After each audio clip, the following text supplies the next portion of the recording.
السلام عليكم ورحمة الله وبركاته. وعليكم السلام ورحمة الله وبركاته. بسم الله الرحمن الرحيم. الحمد لله رب العالمين،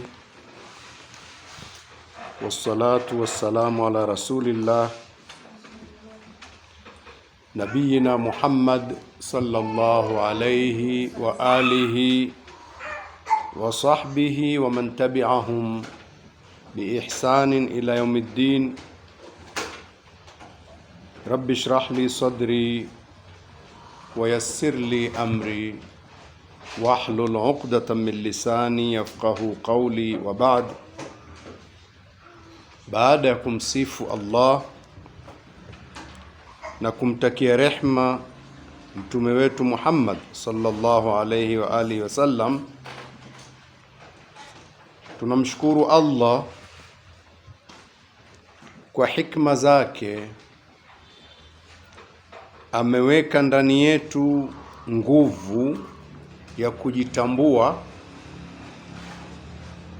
nguvu ambayo inatulazimisha tutafute uhakika wa mambo. Kila mmoja ameumbwa anayo nguvu hiyo inomsukuma ndani yake apende kujua kitu uhakika wake. Kuna udadisi unamsukuma, hivi sahihi ni kipi? Hivi hapa ni sawa sawa? Hili ndio sahihi au kosa?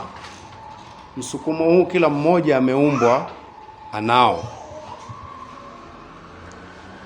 na nguvu hii ndio inayotutenganisha na viumbe wengi,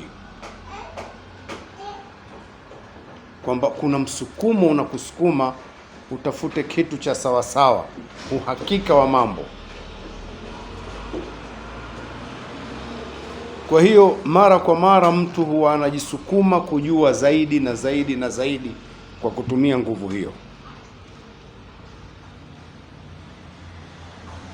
Kama mtu msukumo huu unapomuita akaupuuza,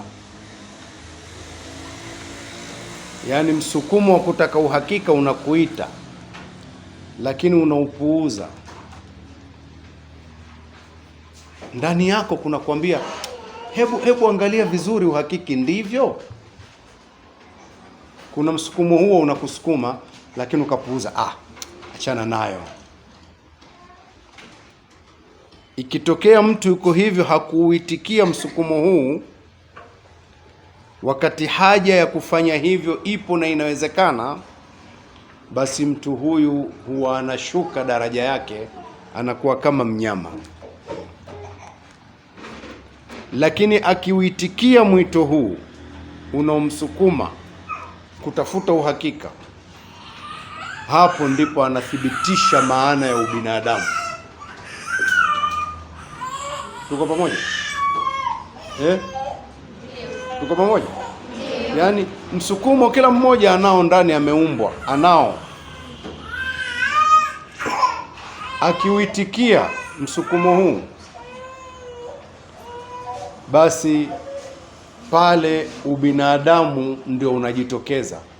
Lakini kama msukumo huu unamuita, hebu hakikisha hili, akaupuuzia, akapotezea kwa lugha nyingine, basi hapo huwa anashuka huyo mtu, anakuwa kama mnyama, na anaweza akaishi kimnyama, wakati ulikuwa huko uwezo ambao Mungu amempandikiza wa kuweza kuthibitisha ubinadamu wake. Ndugu zangu, katika maisha kuna shida za namna hizi mbili ambazo tunatembea nazo, zipo, ni haja tunazo, shida hizo tunazo.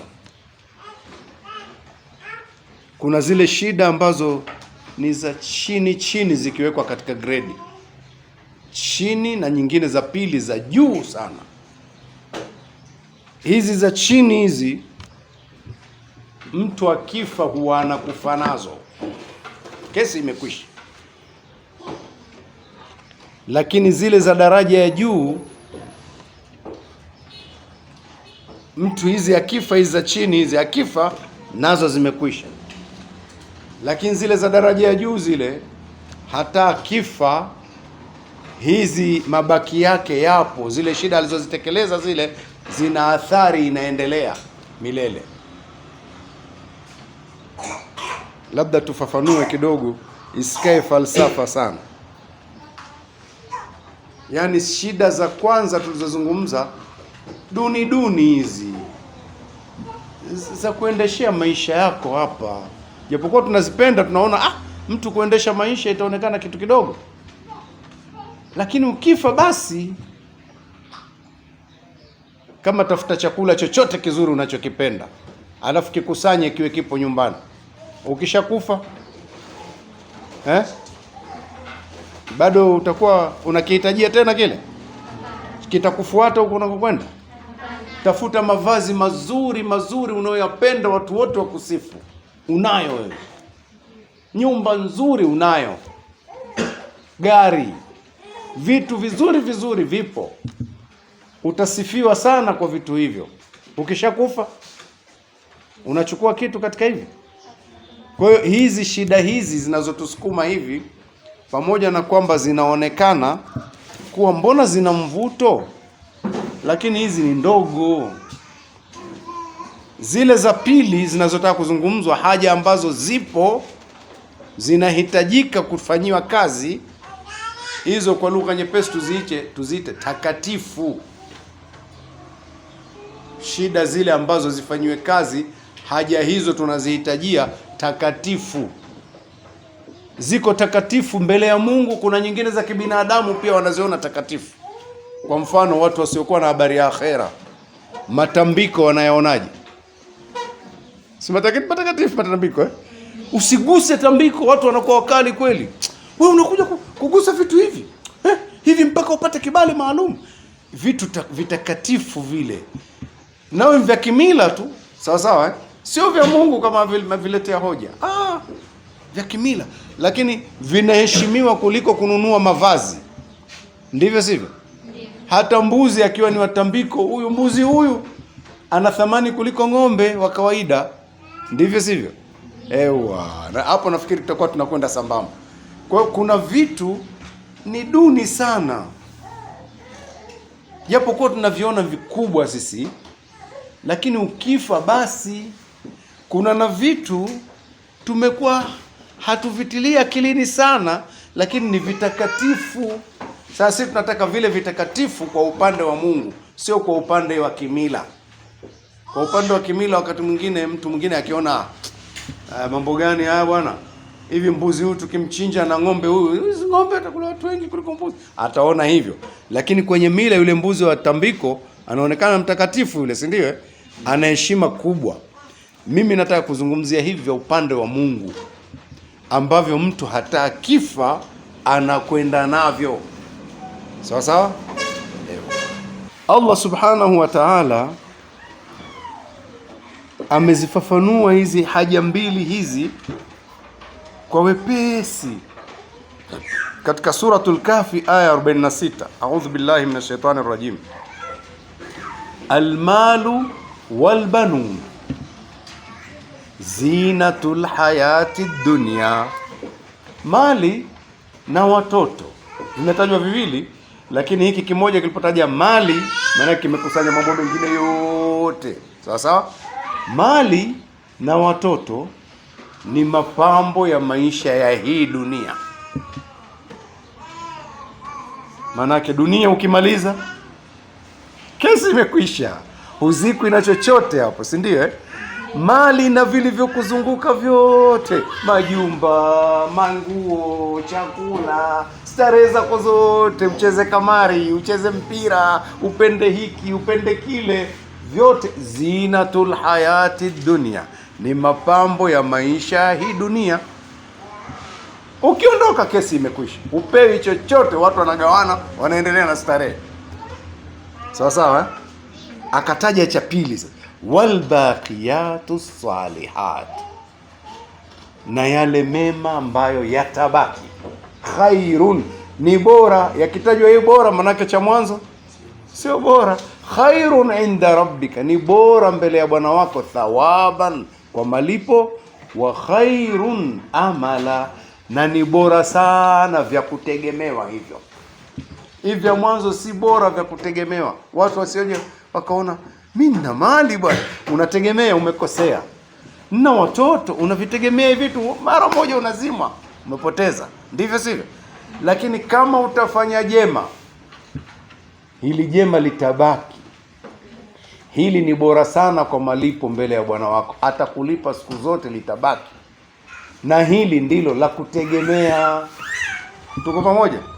Kwa hiyo maisha yote yako katika sura hizi mbili. Mungu amedefine kwa urahisi sana. Kuna mali na watoto na vurugu zetu zote za kidunia, hizi zote hizi ukifa basi. Lakini hii ya kubaki, ambayo utaifanya ibaki kwa Allah, hii ni bora, kuitalipwa sana, na ndiyo ya kutegemea kuliko hii nyingine. Maana yake Allah subhanahu wa ta'ala anatuambia hata katika hiyo mali ukiifanya kwa wema, itabaki, itadumu. Hata katika hawa watoto, ikiwa kuna mema mbele ya Allah, yatadumu. Lakini kama akili yako itaelekea kwenye vitu vyenyewe kama vyenyewe vilivyo, utazikwa wewe, utaacha kila kitu, hukuchukua chochote. Tuko pamoja? Imekaa vizuri hiyo? Huu ni utangulizi wangu katika somo hili. Allah akaendelea kuzungumza utangulizi huu akisema hivi, ma indakum yanfad, Suratu Nahl hiyo 96. Ma indakum yanfad, kile ambacho mnacho chochote mjue kitakoma. Si dunia, chochote mtakachomiliki hicho cha kwenu mnacho kitakwisha. Kullu man alaiha fan, vyote vitakwisha, vitaondoka. Wa ma inda Allahi baqi, kile ambacho utakipeleka kwa Allah, kile kitabaki. Hicho ni kitakatifu, kinabaki. Tuko pamoja? Allah kwa kuhamasisha hii ya kubaki kwa Allah, zikaendelea haya maneno yakaendelea, wala najzianna alladhina sabaru ajrahum, na tutawalipa huko akhera. Sasa huko wale waliosubiri hapa duniani, waliosubiri kutaka kuwekeza kwa Allah, sabaru, kwa sababu ukitaka kuwekeza kwa Allah sharti usubiri, uwe na subra. Kuna wakati unaona ninunue gauni hili hapa au niwekeze kwa Allah, hili gauni hili kesho kutwa bwana ndio siku ya kutoka. Lakini kuna mtu anakuhitajia, anakuambia nimekuja anti, shangazi yake kweli wewe, nimepungukiwa na ada anti, madrasa anashindwa kwenda anti, anashindwa kusoma huyu. Khairukum man ta'allama alqur'ana wa 'allamahu, anashindwa kwenda, kuna kitu kimemshida. Nitake gauni langu kesho nitoke au nimsaidie hii aende? Inabidi subra. Ndivyo sivyo? Usiposubiri huwezi. Kuna mwito wa Allah unakwambia, wewe unataka mambo yako yaendelee yawe mazuri mpaka ukifa? Unataka ufurahie kukutana na Allah katika sura hiyo na athari zako zibakie? Sil rahim. Man sarrahu an yubsata lahu fi rizqihi wa yunsa lahu fi atharihi falyasil rahima, ambaye atafurahi kuona, apende kuona riziki yake inakunjuliwa na athari zake nzuri zinabaki endelevu ili zimlipe akhera, aunge udugu. Lakini kunahitaji subra, hakutaki subra. Ikiwa gauni unalitaka hapo haraka sana, na jambo la kuunga udugu utoe pesa vile vile, unatanguliza gauni kiubinadamu, jambo ambalo ni la chini chini sana. Inahitaji subra ili uwekeze kwa Allah. Ni kweli, si kweli? Allah kwa mapenzi yake, aya hii iliendelea tena ikasema, man amila salihan min dhakarin au untha wa huwa mu'minun falanuhyiyannahu hayatan tayyiba. Nilikusha kusomeeni, mwenye kufanya mema, awe mwanamume au mwanamke, naye awe ni muumini, tutamfanya aishi maisha mazuri, kufanya mema. Lakini kufanya mema kunahitaji subra, kuhitaji subra. Panapokuwa panahitajika mambo yako ya kidunia dunia tu ambayo ukifa utayaacha, na ufanye mema ambayo Allah anakuambia haya ni kuwekeza kwa Allah, bila ya subra ufanye. Ndio maana wala najizianna alladhina sabaru ajrahum, tutawalipa malipo mazuri wale waliosubiri katika kufikia mwito huu, bi ahsani ma kanu yaamaluna, kwa yale mazuri waliokuwa wakiyafanya, na huko tutawalipa kwa namna nzuri zaidi. Sawa sawa. Pamoja na hayo, katika mafundisho ya Mtume sallallahu alaihi wasallam, utangulizi kwenye mafundisho ya Mtume sallallahu alaihi wasallam, kule akhera kwenyewe tunakuwekeza, akakuwekea sura, akaileta picha. Ili nini? Tushindane na dunia, tushindane na roho zetu, tuminyane, tusubiri.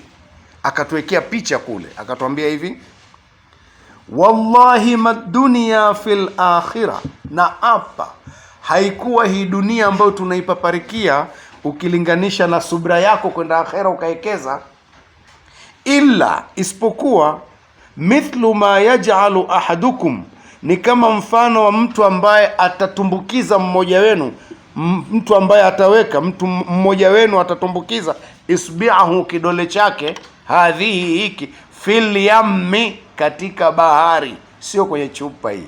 Hii chupa maji madogo, atatumbukiza kwenye bahari pyu, sawa? Kisha akishatumbukiza, falyanzur, aangalie baada ya kukitoa kidole, bima yarji, kimerudi na maji kiasi gani. Ingekuwa umetumbukiza mkono hivi, si ungekuwa unayaona kabisa haya, lakini umeingiza kidole, maji ni haya leo uliochukua humu kwa kujipaka, ndivyo sivyo? Kwenye bahari umeitumbukiza kidole, umepunguza nini? Hata hii chupa kama ningepunguza kidole, maji niliyochukua hapa, ukitafuta kiwango gani kimepungua, ukioni. Ni kweli si kweli? Akasema hii dunia yote na yaliyomo na mapambo yake, almal walbanuna zinatul hayati, na vyote kama ungekabidhiwa wewe vyote kwa pamoja, vyote, yani ungepewa wewe mtu mmoja vyote, halafu ukapewa na hiyo akhera yako huko, ukilinganisha ni sawa sana kutumbukiza kidole kwenye bahari, chap, yale maji uliochukua ndio dunia yote uliopewa, umeiacha akhera, iliyobaki ni maji yote ya bahari. Mtume alitoa hiyo taswira kwa maksudi ili tuwe na subra katika kuwekeza akhera. Subra iwepo kwamba hata nikipewa miaka 100 ya kuishi, kumbe nitakawevuta vyote ni kama kutumbukiza kidole kwenye maji ya bahari. Hapana, hebu ni minyane kidogo. Ukiminyana ukawekeza kule, kile unachokiwekeza unajua kinalipwa kuanzia mara 10 na kuendelea mpaka mara 700, ndivyo sivyo? Ila adhafin kathira, Allah ndivyo anavyowekeza. Kila unachokifanya kwa akhera kinawekezwa katika sura hiyo. Ukiisoma Qur'ani, kila herufi moja unalipwa mara 10, moja herufi. Ukiweka kitu, umetoa sadaka ya kule, imewekezwa mbele ya Allah, inalipwa mara 10, mara 100, mara 700, mara zaidi. Mbona lakini bado pamoja na maelezo yote haya nafsi zetu haziko huko sana?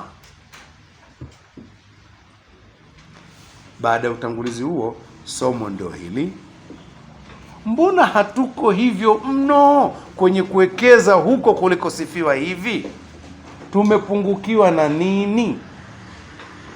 Tumepungukiwa na kitu kinachoitwa yaqin, al-yaqinu billah, yaqini kwa Allah imeondoka au imepungua.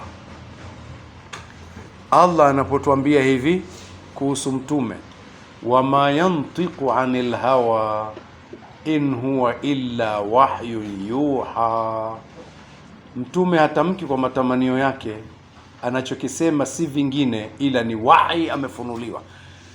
sisi tumebeba kwa maelezo hayo hayo kama tulivyoelewa, yakini yetu iko hivyo. Wakati Mtume akwambia kuna akhera utakaokuwa malipo yake ni ukilinganisha sawa sawa na maji ulio kwenye dunia, kama maji yaliyoingia kwenye kidole, yakini yetu iko hivyo. Allah anasema huyo hatamki kwa matamanio yake, ni wahi yamefunuliwa.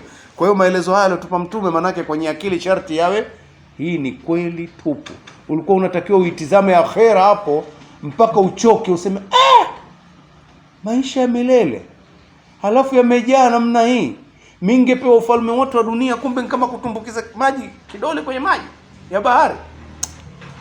Kilichopungua hapo ni yakini yetu kwenye kupokea maelezo hayo. Sawa sawa. Allah mpaka anatuonea huruma, anasema hivi, waman asdaqu min Allahi qila, ni nani atakayesema kweli sana kumshinda Allah? Maneno hayo anamwambia nani? Sisi. Waman asdaqu min Allahi haditha, ni nani atakayezungumza mazungumzo ambayo ni ya kweli kumshinda Allah? Hakuna. Ukiulizwa utasema hakuna. Sasa kama Allah anaongea kweli sana kushinda yoyote, yale anayoyaongea tuna yakini